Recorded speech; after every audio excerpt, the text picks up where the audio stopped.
Je n'oublierai jamais cette nuit-là. La porte de l'appartement claqua si fort que le cadre photo de nous deux à Deauville tomba et se brisa net sur le parquet. Emmeline se tenait devant moi, trempée par l'averse, une enveloppe blanche à la main, les yeux rougis. Et elle murmura, « Je pars. Je m'appelle Sarah. J'ai 31 ans. Je suis interne en cardiologie à l'hôpital Cochin. Et jusqu'à ce soir d'octobre 2024, je croyais connaître le cœur humain mieux que quiconque.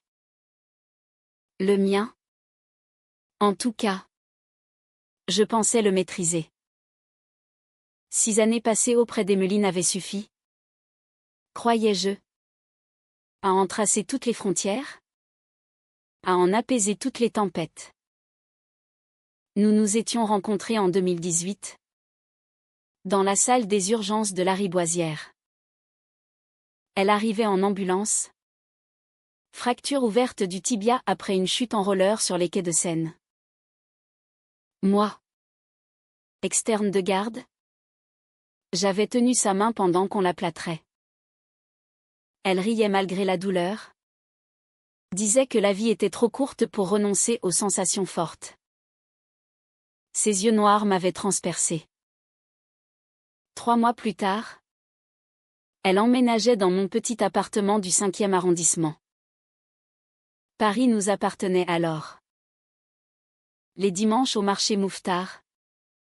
Les nuits à lire dans le même lit. Nos doigts entrelacés sur les draps froissés. Elle était photographe freelance. Travaillait pour des magazines de voyage. Disparaissait parfois 2 semaines en Islande ou au Portugal. Revenait avec des images sublimes et des baisers salés. Moi, je comptais les heures entre 2 gardes. Je rentrais épuisé. Et elle me faisait oublier la mort que j'avais côtoyée toute la journée. Nous avions nos rituels. Chaque vendredi soir, nous dînions chez Le Petit Vendôme, rue des Petits Champs.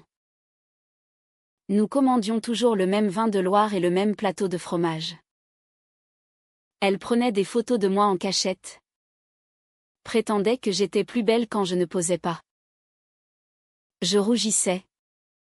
Je la grondais. Puis je l'embrassais sous la table. Les années ont passé. Les gardes sont devenues plus longues. Les absences d'Emmeline plus fréquentes. Elle parlait d'un grand reportage au long cours. D'un livre sur les femmes artisans en Méditerranée. J'encourageais. Je disais, vas-y. Je serai là quand tu rentreras. Mais quelque chose s'était fissuré sans que je m'en rende compte.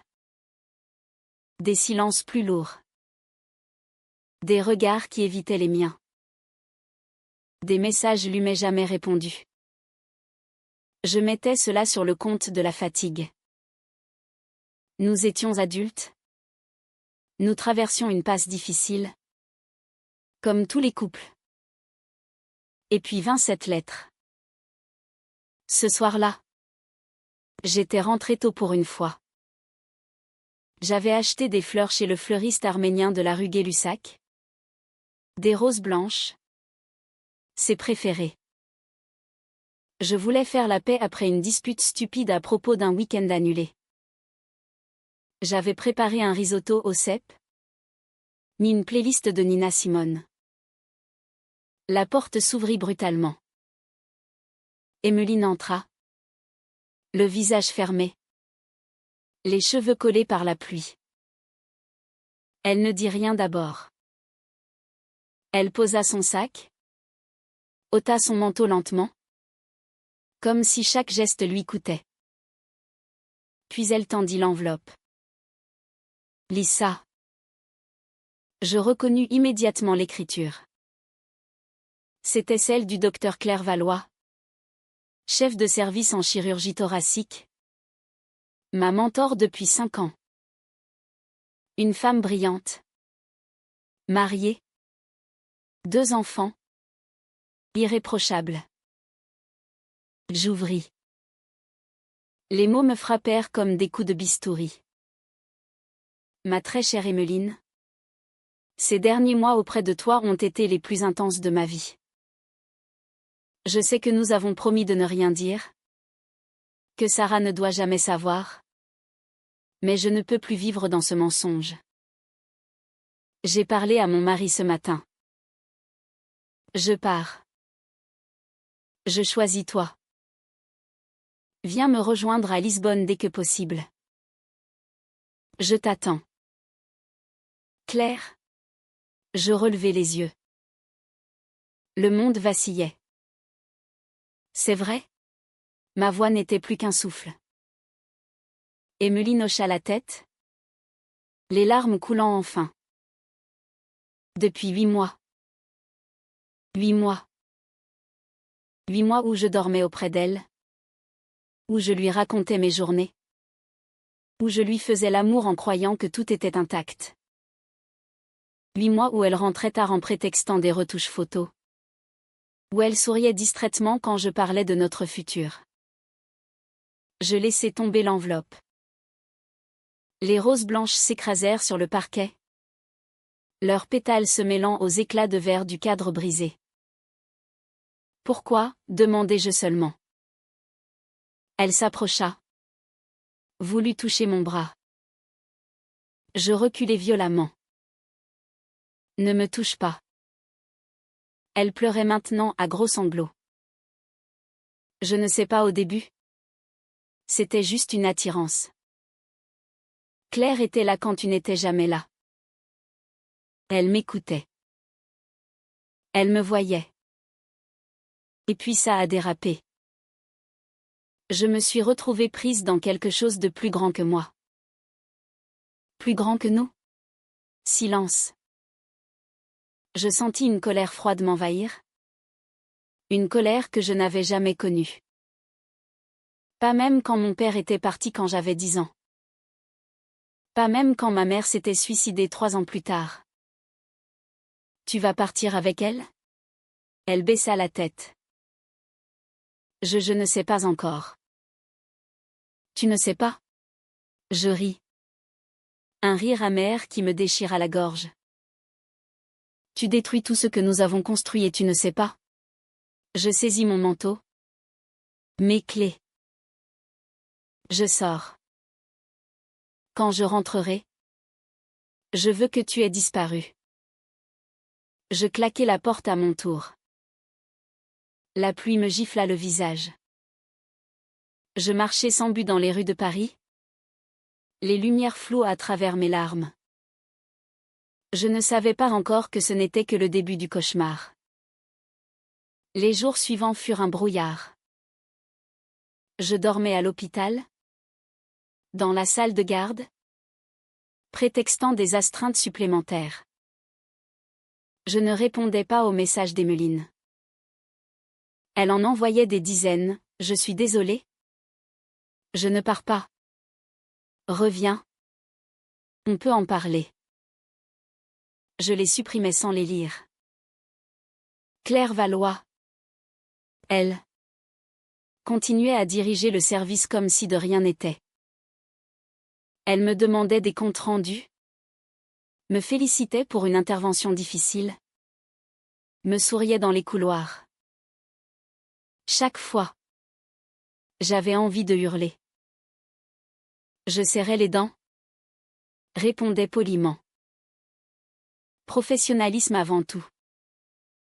Un soir, alors que je sortais d'une garde de 24 heures, je la croisai dans l'ascenseur. Nous étions seuls. Sarah, dit-elle doucement. Je sais que tu sais. Je ne répondis pas. Je suis désolée que tu l'aies appris comme ça. Ce n'était pas prévu. Je la fixai. Vous avez détruit ma vie. Claire. Vous avez une famille. Des enfants. Comment avez-vous pu? Elle détourna les yeux. Je suis tombée amoureuse. Vraiment. Pour la première fois depuis 20 ans. Et votre mari? Il est parti.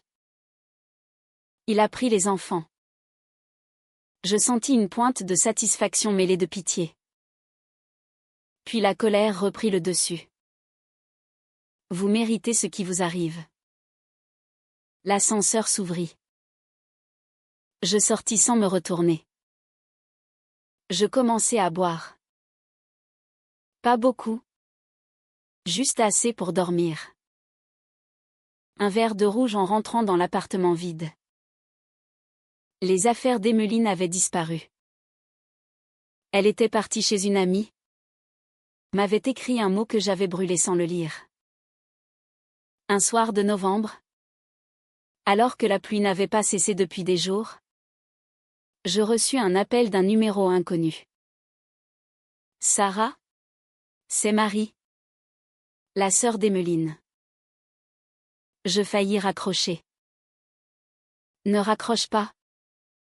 S'il te plaît. Elle est à l'hôpital. Saint-Antoine. Elle a fait une tentative. Le sol se déroba sous mes pieds. J'arrivai aux urgences en courant.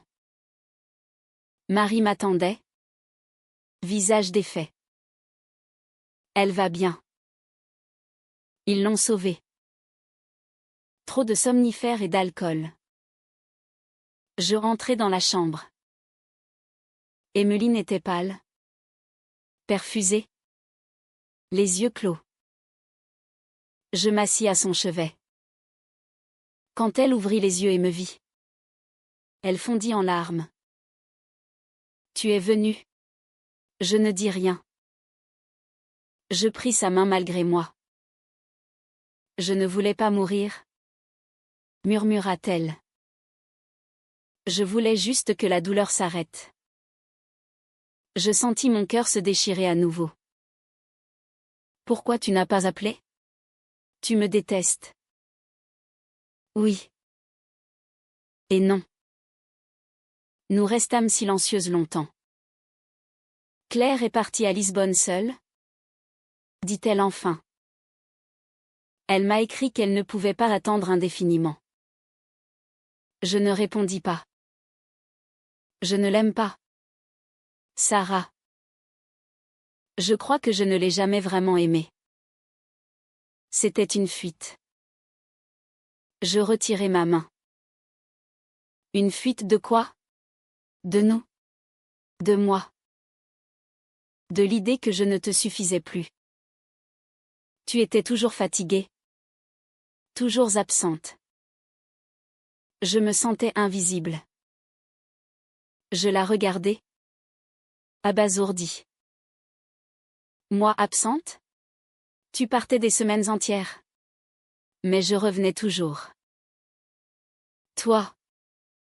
Tu rentrais et tu t'endormais avant même de m'embrasser. Les mots me frappèrent. Était-ce vrai? Avais-je, sans m'en rendre compte, laissé notre amour s'étioler? Je sortis de la chambre. J'avais besoin d'air. Dehors, la pluie avait cessé. Paris brillait. Propre et froid.